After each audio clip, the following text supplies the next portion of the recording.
Why you should never, ever, ever accept a verbal offer. This is the Athletic Scholarship Podcast, episode number 106. Hello, I'm Jon Fugler, your athletic scholarship coach. I'm the CEO of Recruit Me, the author of the Athletic Scholarship Playbook, and a father of two scholarship athletes. And man, you should hear the outtakes already of this episode. If you ever watched a track meet and somebody has a real hard time getting out of the gate, in fact, they false start, that was me as I recorded this. But you will never hear it because I have erased the original beginning and started over again. In fact, this is my fifth time, but that's the way it goes, right? Oh, so good to have you along. Thank you for joining me. This is the One Question series. I'm diving into one question. This one's a great one in this episode, and doing a deep dive with these questions. And I'll continue to do this. The questions continue to come in, and I'd like to answer yours on the show. All you got to do is email me, john@recruitme.com. Now, I spell my name a weird way. It's Jon. Jon at recruit-me.com. I refuse to buy the Recruit Me without the dash.com domain. So recruit-me.com. It's worked well for almost 20 years. And so I'd love to answer your question. Really would. So if you got a burning question, if you got a challenge, if you got something that's come up, please ask me because I will answer it here on the Athletic Scholarship Podcast. Hey, I got to let you know before we dive into this question that the book is available free on Audible right now. You can get a free copy. So maybe you already have the paperback or the Kindle and you want the audio, which is awesome because you can listen to it as a parent and athlete. But you can get the Athletic Scholarship Playbook free on Audible if you're not already an Audible subscriber. And here's what they're doing. They're offering a free month and a free book. You can't beat it. All you got to do is sign up, and I got the link in my show notes, and I'll also put it on my website under resources, where you can go and you click that link, and it'll take you to the page where you can sign up for a month and also get my Athletic Scholarship Playbook for free. I'm an affiliate, I'll let you know, of Audible, so they do compensate me for that, but for you, it's free. And if you don't want to continue after a month, if you're not an Audible learner, then hey, you can just cancel, and that's fine as well. That's for those who would be first-time subscribers to Audible. But I do highly recommend the book in Audible audio form because it is a great way to learn. It's a great way to have the discussion about this whole recruiting thing. I want to remind you, too, that I have something else that's free. It's the Recruiting Power Pack. Go ahead and get it. The Recruiting Power Pack. It's available for you at recruitme.com. I'll also have a link in my show notes for that. Our question this week comes from Stephanie. I'm so glad she asked this. I've touched on it, and I've never really gone into a rant here on the podcast. This may end up being a rant, but I just got to emphasize certain points because this is where families really lose in this whole area. And I don't want you to lose. I want you to win. Let's dive into the question. She says, my son got a verbal offer from a coach. When is it time for me as the parent to step in and start asking clarifying questions about the offer and actual cost of the school we will have to pay? Stephanie, you are just one of many parents who've been asking this question, and you've asked it outright. And I just want to give an answer to athletes. Anytime an offer is made, it really does. It's a great boost to an athlete and to a family too, because you're paying the college bill. But it really does make the athlete feel great. And it affirms their talent. However, I have to tell you, never ever, as I said at the beginning of the show, never ever accept a verbal offer. Verbal offers are dangerous. First of all and foremost, and I've got several reasons here. The first thing is this is not binding. This is not really a contractual offer. it's a feel-good thing because you've been given an offer. Athlete, parents, you feel good about it because it looks like you got this college thing already sewed up and set, and maybe your son or daughter is only a freshman or a sophomore. I don't know, Stephanie, where your son stands right now as far as what year he's in, but this is not binding. It can be revoked at any time. In fact, I've got a story here that I really need to share with you, and it comes out of Connecticut. highschoolsports.nj.com, and here's the story. Ryan Dickens beamed for the crowd Sunday night, his mind racing over all he had accomplished and the future he was ready to tackle. The 6'2", 210-pound senior linebacker from Raritan High School had just been honored with a Vinnie Max Award for his football excellence, strong academics, and devotion to community service. Dickens also had his most important decision locked up, having verbally committed 7 months earlier to accept a scholarship offer to play football for the University of Connecticut. He wore UConn T-shirts to school, chatted in group text messages with other UConn recruits, and had already planned to major in business. Now he was only 17 days from signing his name to a national letter of intent and making his dreams official. Or so he thought. Dickens' cell phone rang while he and his parents, Matt and Patty, were still in the parking lot of the awards banquet in Princeton Junction Sunday night.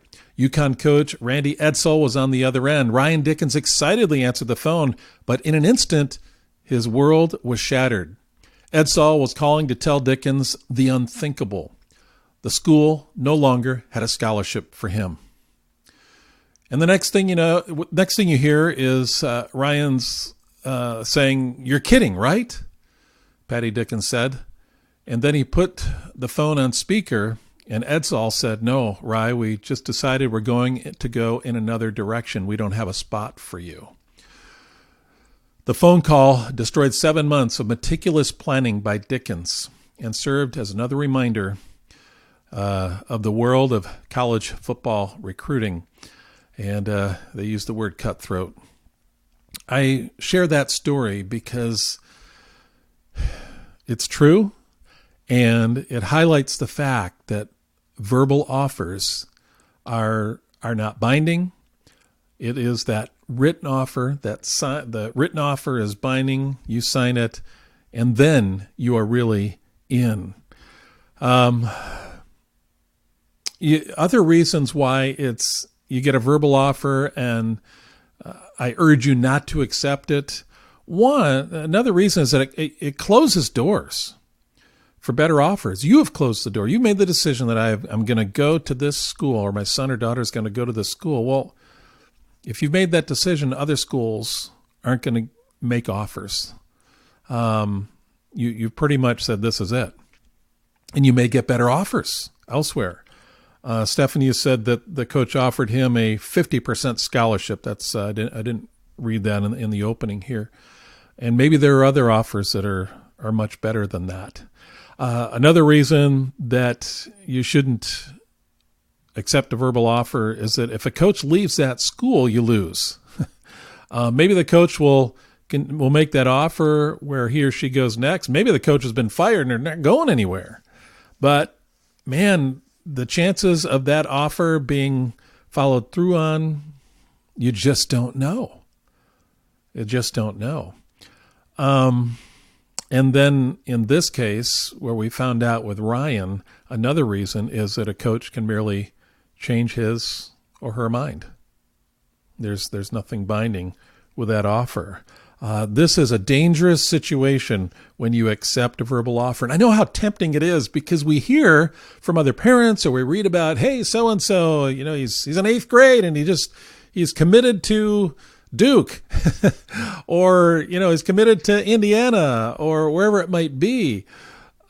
And it looks like it's all sewed up. A lot can happen between when that verbal offer was made and accepted and when the written offer is made. So I would urge you not to accept a verbal offer. Don't do that. But there's something else in your question here that I want to deal with that's important that you brought up here. When is it time for me as the parent to step in and start asking clarifying questions about the offer, the actual cost of the school, what we'll have to pay? And that's important because the coach can say to you, I think I can offer you 50% scholarship. And that's just conversation. They're not committing to that, but at least you get a ballpark you're working with. When they say, hey, we've got scholarship money, well, what does that mean? You really do need to find out what those dollars are. And that's a good thing when you're able to have a conversation with a coach about that. Yes, have honest conversations. The coaches understand.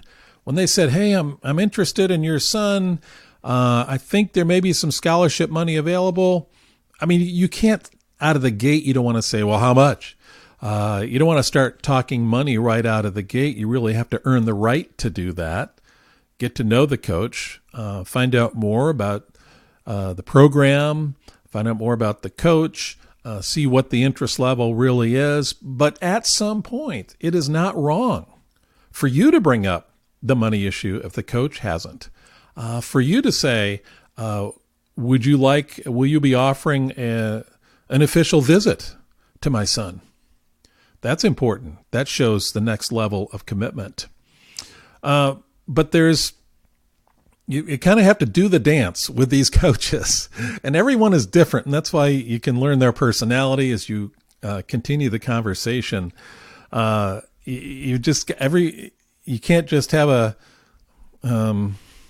just the way you work with the coaches, everyone the same. You got to have understand their personality, and you have to do the dance. But it is okay. It is right to really narrow it down. They understand that too, especially as time gets closer for the decision to be made. You really need to know where this is going. Another reason that having the honest conversation with a coach helps is you understand what your kid's chances really is for a scholarship and at what level. This is an excellent research opportunity. The more specific you can be in that conversation, the more you're finding out information about your son or daughter that other coaches are thinking but not telling you. And I know it's hard because you don't want to hear bad news. Honesty hurts sometimes, but I'll tell you, you get an honest answer and you see some patterns as you talk with coaches, then you really understand where they feel your son or daughter can fit in, at what level, size of school, that type of thing. Use this as an opportunity to do your research and understand the talent level of your son or daughter compared to other recruits out there. That's why it's important to have a large, very large list of schools that you're working from and relationships that you're building. So I encourage you to make sure that you have the honest conversations like you're indicating here, but don't make any type of verbal commitment. I want to let you know about something coming up soon. Thank you, by the way, Stephanie, for your question. I appreciate that. You echo the question of many families. I want to let you know about something that is coming up. I've talked about it before. It's the new Recruit Me system, revamping and adding more resources to the Recruit Me system. It's going to include video, audio, and digital. Plus. That's what it'll be. And just leave that out there for you right now, but you're hearing more about that. This move to North Carolina has slowed me down some. I keep the podcast going every week, but some other things are taking a little bit longer. I hope that helps you, and please ask your question. Ask your question. Email me at john@recruitme.com. I'll also have a link in the show notes, and I'll do my best to answer and help you out. Okay, that's it for this week. Take care. God bless you. We'll talk to you next Tuesday.